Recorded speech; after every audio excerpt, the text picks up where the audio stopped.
Alright guys, welcome back, and in this video we're going to be making the very last function that we need.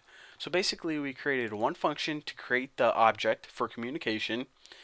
We created another function to actually communicate with the server, and this last function is going to say, okay, basically whenever we receive a response from the server, what do we want to do with it? So go ahead and put function, and we already named it up here, handle server response. And now it's not going to take any parameters. Alright, now to handle a server response, which is basically the server is going to be sending us an XML file, as we see right here. Whenever we get this request, it's going to say, okay, I'm going to check if your food is in your list or in your store basically, and I'm going to be sending you back an XML file in between response tags. So it sends back an XML file, but before we get to, dicing up the XML file, what we want to do is we want to check our object basically for errors and see what state it's in. So the first thing we want to do is it's if statement, and we're just going to write XML. Actually, I can just go ahead and copy this. We want to check the state of it. Now, state number 4, I know I didn't talk to you guys about states and details. State number 4 is whenever the object is done communicating. You get state number 4 if the response is ready, and pretty much whenever the object is done communicating. That's what I want to say. So if state number 4, if the object is done communicating, your little communication session was over, the next thing I want to do is I want to check something else. We actually want to check the status of that.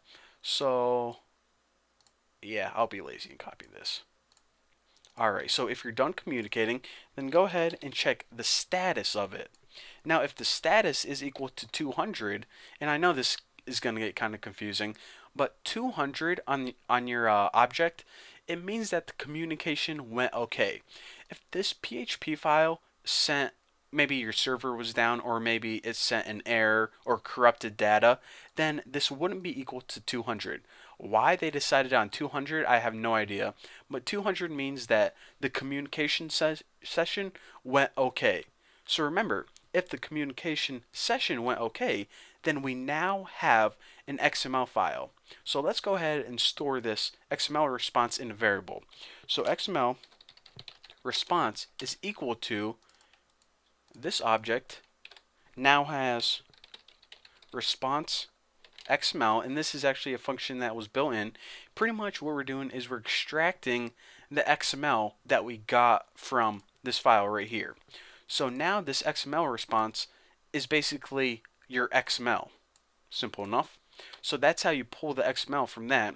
Now what we want to do is we want to get the document element. So I'll just name this XML document element and set this equal to XML response dot document element. Now what the heck is the document element? Well, the document element is basically the root element, or the core, well, I think it's technically called the root element of the XML file. So remember, the XML document element is where we're going to be pulling everything else from. So what we are really focused on is this message right here. The message in between your two response tags in your XML file. So how do we access that? Well, let's go ahead and set it equal to message and set it equal to XML document element, which is basically, think of it as your document.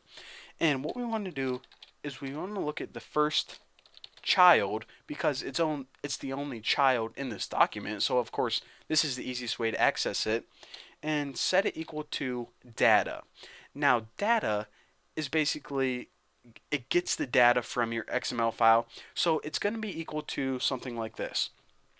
Alright, so now this message is equal to the data, so it's going to be equal to either enter a food you idiot, or this message is going to be equal to we do have tuna, or sorry punk, we don't have, or we don't sell no like bacon appetizers or something. So basically this message is what we want to put out on the screen. So alright, so this is basically how you change your HTML file. Now in HTML, and this is your HTML file right here, the page you're looking at right here is called the document. So let's go ahead and access that. Document.get element by ID. Let me go ahead and talk you guys through what we're going to do real quick.